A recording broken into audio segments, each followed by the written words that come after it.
world as we know it is coming undone. Grindelwald is pulling it apart with hate. If we're to defeat him, you'll have to trust me.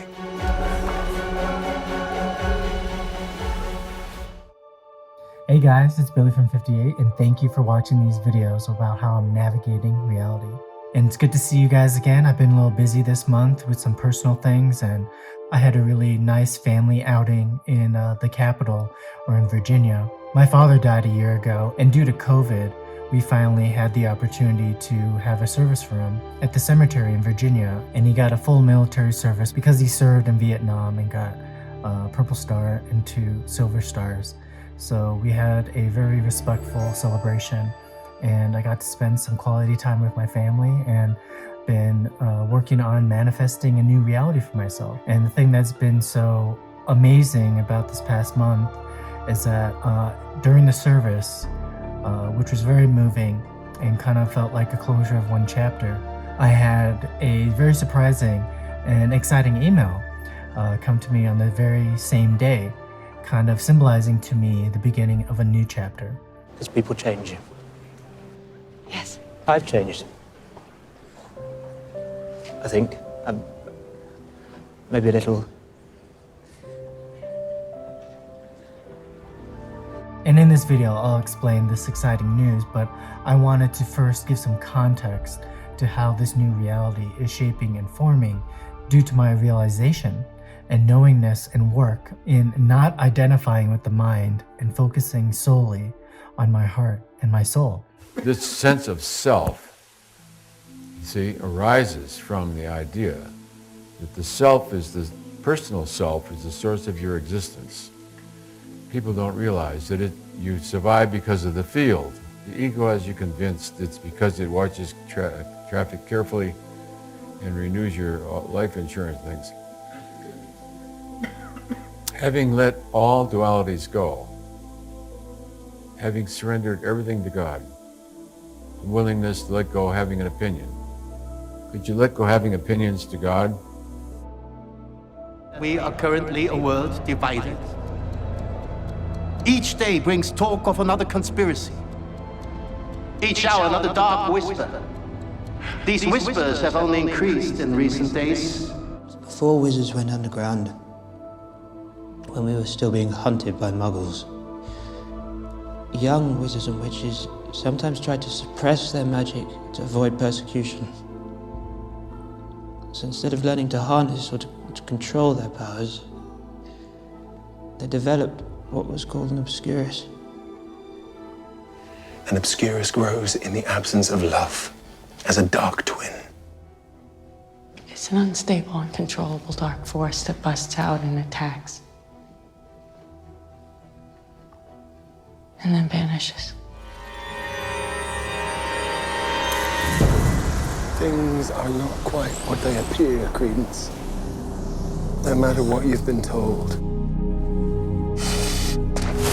My name is Aurelius. We've lied to you to kindle your hate.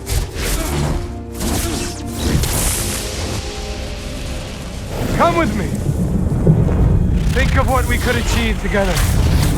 In this phase, the last remaining thing is the feeling of a personal self, that which you identify with the essence and source of life itself. And in the end, that is the only thing still standing. And then the knowingness arises. Lay down even your life. Lay down your life and surrender it to God. And then out of the devotion, by that time the devotion is still powerful, that plus the knowingness you've picked up from the teaching of somebody who's been there, you literally lay down your life for God. And then you die. One and only time. You do die, and you do experience death. And it's a moment of agony, and then all splendor shines forth forevermore. What he's told you isn't true.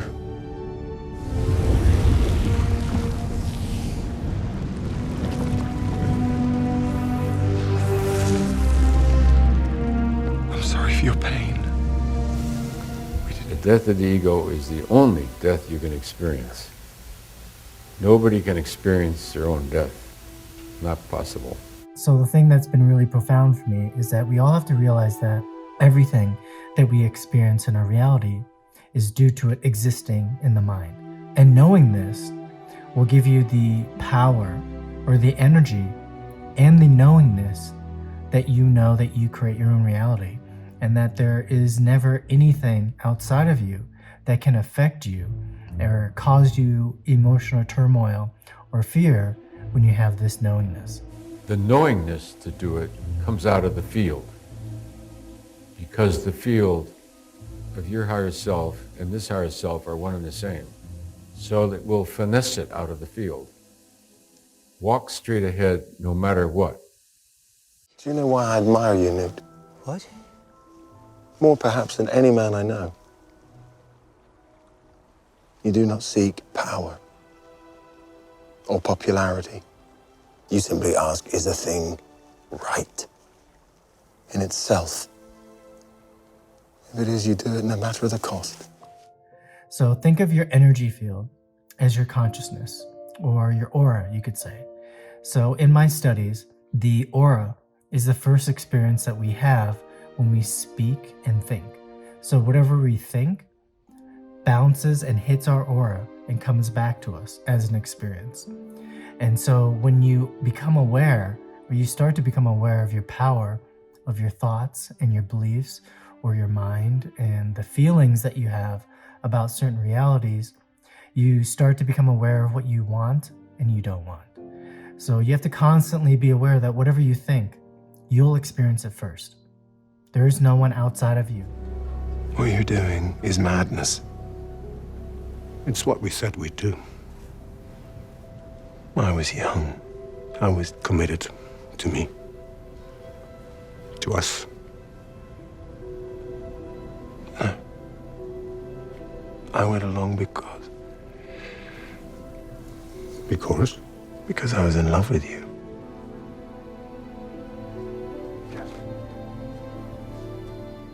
Basically, everyone outside of you is a projection of whatever you entertain in the mind, in your ego. And the only reason that we suffer or we have negative experiences is because we aren't aware of this power. My sister was an obscurial. And like Credence, she never learned to express her magic. Over time, it grew darker and began to poison her. Worst of all, none of us were capable of easing her pain.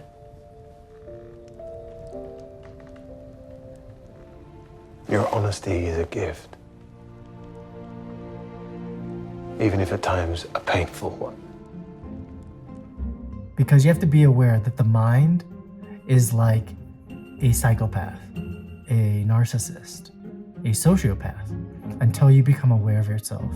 Because it's always judging, going to war with others, condemning others, and always seeing that there's lack in the world. Do you really intend to turn your back on your own kind for these animals? With or without you, I'll burn down their world, Albus. There's nothing you can do to stop me. And with those behaviors, you can identify that as psychotic. And this is a fact in psychology and mental science. Mental illness is really a misnomer. It's a psychiatric concept that is flawed and inaccurate. What it means is that the soul could not tolerate an adverse situation in which love was lacking, and it split into a part that fell into a hell realm of subconscious hatred and fury and anger and disdain for life, but also a superconscious element that is in the soul and is transcendent and is free. It's just that it didn't become entirely free, and the part that fell into the hell realm now needs to be rescued And this is part of the Christianity as well. You know, Christ, after the crucifixion, goes down into hell and does the harrowing of hell. He kills all the demons and brings the souls out of hell and takes them up into the light. So we each have to do that on an individual level. And I think today, everyone, you could say, is mentally ill. The ego is mental illness. And if anyone feels normal, that's definitely a sign that you're mentally ill. Because the normal state in the world today is psychotic. That's even like well known now. So don't think there's anything special about being mentally ill. It is the mind itself that is the illness. So the way you cure it is silencing the mind, regardless of the state of the mind. Silence it completely. Don't believe in its hallucinations, its paranoid projections, and its psychosomatic incantations of suffering at a level of the body in order to get it out of the psyche. So setting a pack of dangerous creatures loose here was just another accident. Is that right? Why would I do it deliberately? To expose wizard kind. To provoke war between the magical and non-magical worlds. Mass slaughter for the greater good, you mean? Yes. Quite. I'm not one of Grindelwald's fanatics, Mr. Graves. Don't believe even in the angelic feelings or visions, but go directly into the silence in which the presence of the Supreme Self will heal all of the suffering by dissolving the sanskaras and the vasanas. These are the thoughts that are inaccurate, that the ego produces. Whether one is diagnosed as psychotic or neurotic or any other of all the hundreds of different diagnoses now, all of them are illusory. The real self can bring its silent presence into the mind and heal it regardless of the state of the ego itself, because the ego is an illusion. So don't lose hope, but stay in silence and completely surrendered, devoted, and with the attention contemplating God, and only God, only that which is the absolute self that cannot be grasped by the mind, because God is not an object, God is not an other, God is not a thing, God is not anything that can be thought of or held on to. But in that state of surrender to that which is beyond the mind, the presence of God will saturate you and heal you from all karma and all suffering. People are easiest to read when they're hurting. She was a taker. You need a giver. Letting go of the wanting to think. So you'll find that thinking is coming out of a wanting to think. There's a desire to think. First of all, we think thoughts are wonderful. The reason we think they're wonderful is because they're our thoughts. Somebody else's thoughts are not really all that charming when you think of it. Honey, would you like to hear what I think about now? Okay, so we're enamored of thoughts because they're our thoughts. If they're our thoughts, they're wonderful, precious, and valuable. If they're somebody else's thoughts, they're stupid. So we get to the core of thinkingness, which is the narcissistic, egocentric investment in them. Thoughts are wonderful, valuable, and valid because they're ours. My thoughts. The way you get off that is you realize that thinkingness is happening of itself. They aren't your thoughts at all. As you look at the energy fields of consciousness, there are huge thought fields in which your consciousness is immersed, and the thinkingness of all of mankind is what's programming your head, together with last night's TV news, etc. We get off the vanity, so there's a secret vanity to the thinkingness. The thinkingness also brings up a feelingness, and you'll notice that all thinkingness has a payoff. You're getting one up on something, you're getting even with something. When you think negative thoughts about people, secretly you're punishing them. That crazy old bitch. That nutty old man. He deserves arthritis. We get a secret getting even kind of feeling, huh? We right wrongs. We write these wonderful stories in our head, how we right these wrongs and how the guilty are made to pay.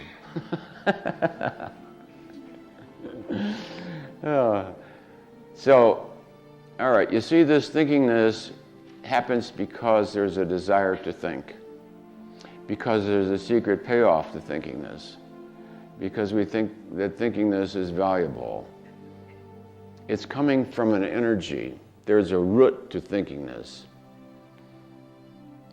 As you let go wanting to dramatize everything into the form of a story, you'll see the self-indulgence of that and the egocentricity if you look at it. Our time is closed, my brothers and sisters. Days of hiding are over. The world will hear our voice. And it will be deafening. As your head manufactures these stories, it's strictly egocentric. It's strictly narcissistic. It's very self-indulgent. You see that the ego is in love with itself. It's getting an enormous payoff from all this thinkingness. You decide to turn the pleasure, the secret pleasure of thinkingness, over to surrender it to God. Most of us being ultimately imperfect. But even if we make mistakes and terrible things, we can try to make things right. And that's what matters. Trying.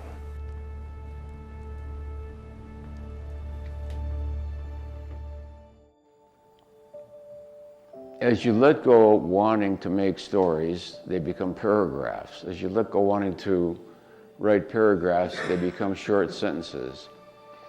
And then you begin to see the analogy of thoughts as they arise. It's like there's a primordial energy bed which is not yet into form. It wants to come into form. It starts to think dog, then it thinks about old Bow Wow, and you remember how old Bow Wow was sick, and you remember how Bow Wow used to bring the paper in, and you remember how the kids used to play with Bow Wow. And there's a whole story about Bow Wow. Pretty soon you're weeping thinking about when Bow Wow died.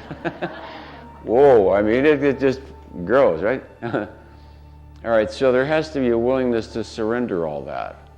The sentimentality, the validation of yourself as the good pet owner or whatever. The letting go of the sadness of the thinking of the good old days, etc.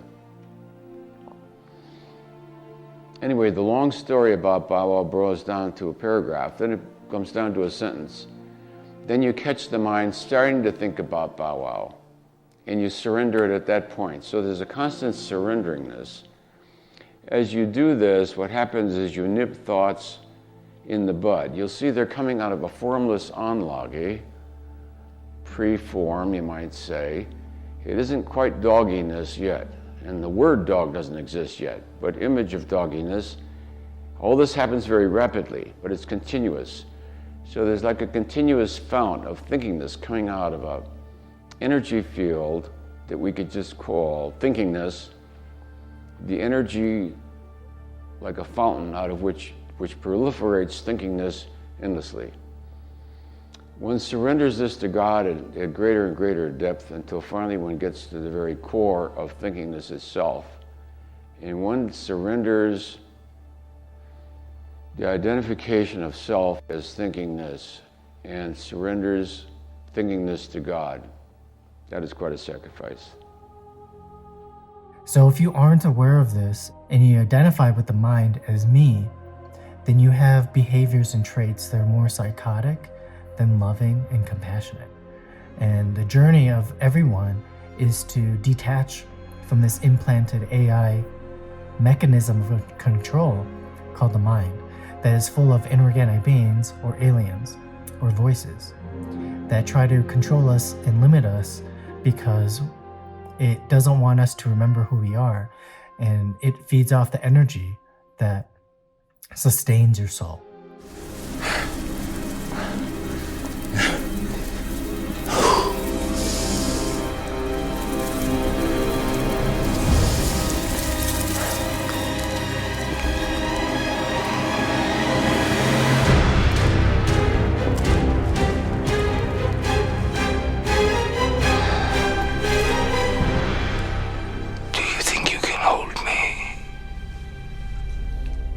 We'll do our best, Mr. Grindelwald. And this is the mechanism of the Matrix, of this reality, to give us a limitation or put us in a prison so then we can know what it means to be free. And this is like a school or any kind of sport, and you have to have some kind of limitation in order to grow and evolve. So that is the purpose of the mind and why we inherit this at birth, because it's full of programs and limitations. But the beauty of it is that it is illusionary.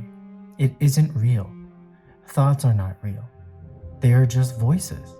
They are illusions that we agree to, or like in a video game that we choose to play games with or not. It's Grindelwald. He's calling his followers.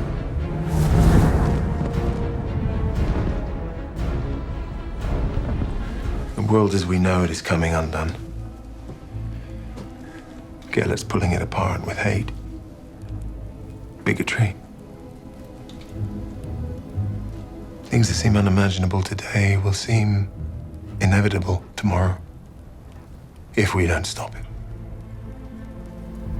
Should you agree to do what I ask, you'll have to trust me, even when every instinct tells you not to. When you stop identifying with these voices or any of the contents of the mind as me, then you can become free to create the life and reality that you desire. And in my experience, everything that I have created in my life is because I've thought about it, believed in it, or focused on it, because it wouldn't exist in my energy field unless I did that. And the thing that we all have to become aware of is that we attach to suffering and drama and pain because we like the juice that we get of this ego. The injustice, the drama, and the soap opera that the mind creates, then we feel this juice or this kind of feeling of superior or inferior. And this is what feeds this ego in these voices. You're only subject to what you hold in mind. So if you think that such a thing is injurious to you, it will be by virtue of the fact that you believe it will be, because in and within itself it has no power. The power of belief in it then is what you project onto a belief system, and you give it power over you. If you think a certain thing is going to kill you, then please don't do it, because it will kill you. He's also told you they abandoned you. That you were a dirty secret. He says Dumbledore abandoned him too, and he knows how you feel.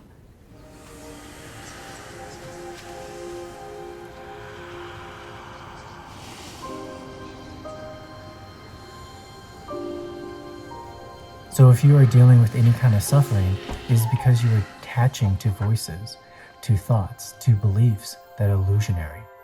And they limit your energy from an abundant and blissful, joyful experience of life.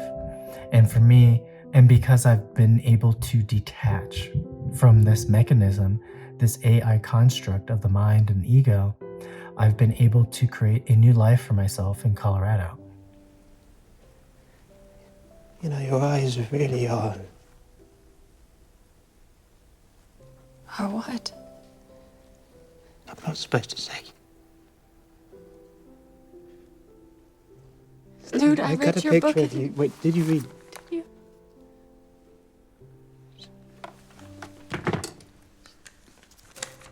got this, it's just a picture of you from paper, but it's interesting because your eyes are in newsprint.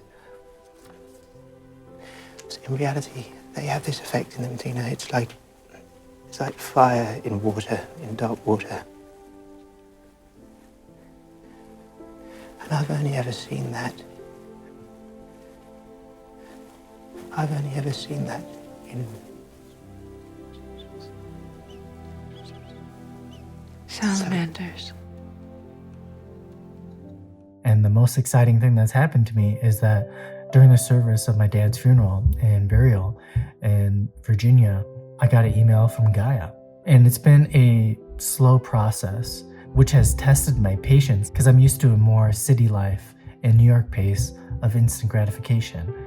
But it's been a 1 or 2 month process. And so I will be starting work at Gaia and helping them in their social media, working with their creative and marketing team, and hopefully adding a spark and some more creativity to their content to help evolve consciousness from a different age range, a younger age range, or people that have a desire to see more creativity in spiritual content. You should stop doubting yourself. You have something most men go their entire lives without. Do you know what that is? A heart that is full. Only a truly brave man could open himself up so honestly and completely as you do. It's a surreal experience because I knew I wanted to move to Colorado for a reason, and now I finally feel like it's all happening. It's all coming to fruition where I'm joining and partnering with a big platform like Gaia to help express these spiritual concepts in a way that can maybe touch everyone's lives and not just the people that like the more intellectual driven content. You could have ducked under the counter, but you didn't. You could have looked the other way, but you didn't. In fact, you were willing to put yourself in danger to save a perfect stranger. Seems to me you're just the kind of average Joe the world needs right now. You just don't know it yet. That's why I had to show you. We need you, Mr. Kowalski.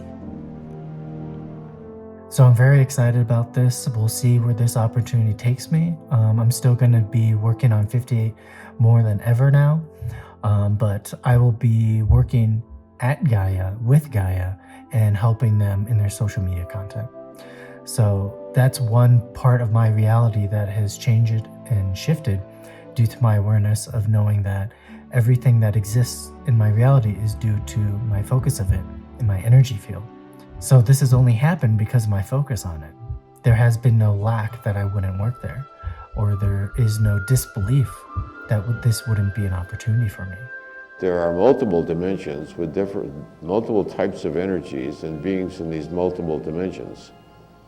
All we know is that the best spiritual teaching is not that they're unreal, but that you're not equipped to go there and therefore don't.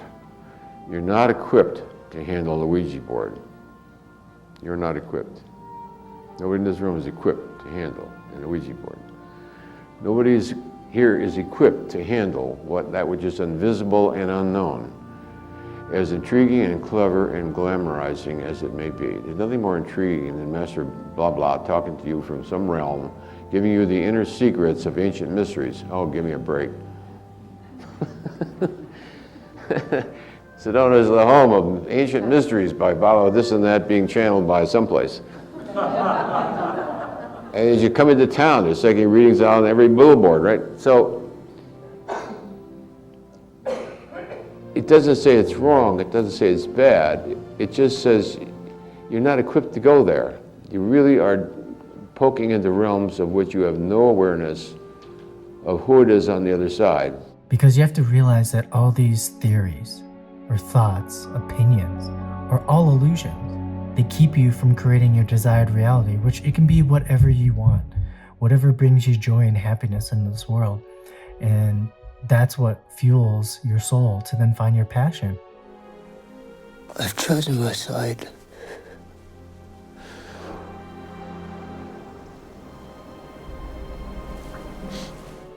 What you're here to do, what makes you wake up every day happy and excited to go to work. And for me, this opportunity is something where I've been wanting to do this work in more full-time, just in general, all the time basis. So I feel this is very exciting because I just want to work. I want to feel, well, for me, it won't be work because I love doing this. As you guys know and have seen my videos and all my content, I just feel like I'm made to do this. Sometimes it takes losing something to realize quite how much it means. And sometimes you just know.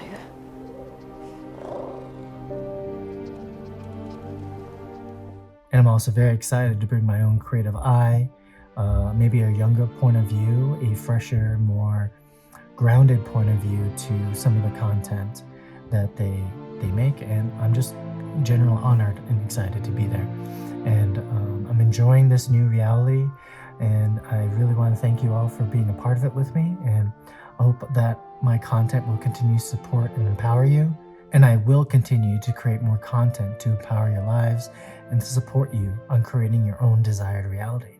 I have a message from a friend, and it cannot wait.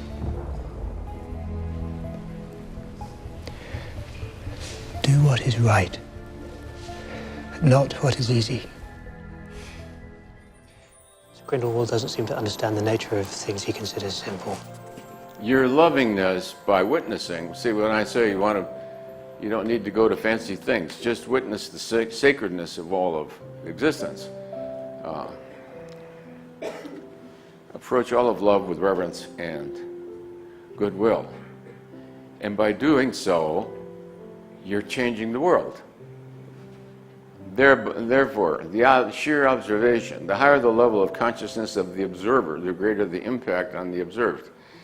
That we have literally been changing the calibrated levels of consciousness of much of society by the sheer observation of the work that we're doing collectively. Yeah? Oh, isn't that something, huh? So this world is becoming that which we hold in mind. Just, wow. Look at all the power he walked around with and didn't know it, okay? He sought to kill, I sought to protect. Our spells met. Let's call it fate. After all, how else will we fulfill our destinies? So everything that we look at, forgive it for being what it is, witness the sacredness that it is an expression of evolution at some level of evolution, and it serves some ultimate purpose. So we stop hating it and see its intrinsic beauty. It's a historic day. There once was before, there will now be after. Funny how historic days seem so ordinary when you're living them. Well, perhaps that's what happens when the world gets things right. It's jolly nice to know it happens occasionally. But you have to remember that this work has to start with you. You have to want and desire to reach a new state of consciousness where you know you are the creator of your reality, where there is no fear, no doubt, or disbelief. And the only way that I can help you and support you is to share this knowledge with you. There's nothing else I can really do besides educate you and coach you and give you the momentum and the motivation to change, to be interested in your potential and what you have to offer. And I know that this is just the beginning for me. So it's an ongoing process, an ongoing evolution, and everyone is at their own pace. So there is no race. I'm just learning to enjoy the moment, no matter what comes, and know that whatever I want to experience, I can create it by just my intention, my focus, and my desire of it. And when you start to know this about yourself and really know who you are, there is no fear that you have. And that's the most beautiful thing about doing this work, is that it really takes a lot of courage to do this work. And always give yourself some time to reflect and to give yourself some quiet and peace so you can actually become aware of the programming that exists in your energy field, because that is the only thing keeping you from your desired reality. And once you become aware of it, it will dissolve because it is an illusion, and you will change and transform into the reality that you desire, because it is all about being one with your desire. You become it. There is no cause and effect anymore. You become whatever you think and focus on, whatever you believe, and then it comes looking for you because it is a match to who you are and what you desire. So this is what I've been learning and experiencing this past few months, and I hope these past few weeks, and I hope this video has helped you to learn a little bit more about how you can attract the reality that you desire, and that whatever that you want to experience, think of thoughts as like a boomerang. Whatever you think will come back to you, because that is how this reality, this hologram in your energy field works. It is always the first barrier that mirrors back to you your own experience of self. And the more that you become aware of that, the more that you only will experience what you desire and nothing else. So thank you guys again for watching, and don't forget to subscribe to 58 on YouTube and join the 58 membership to support me in creating content to empower your life. And hope you guys have a wonderful day.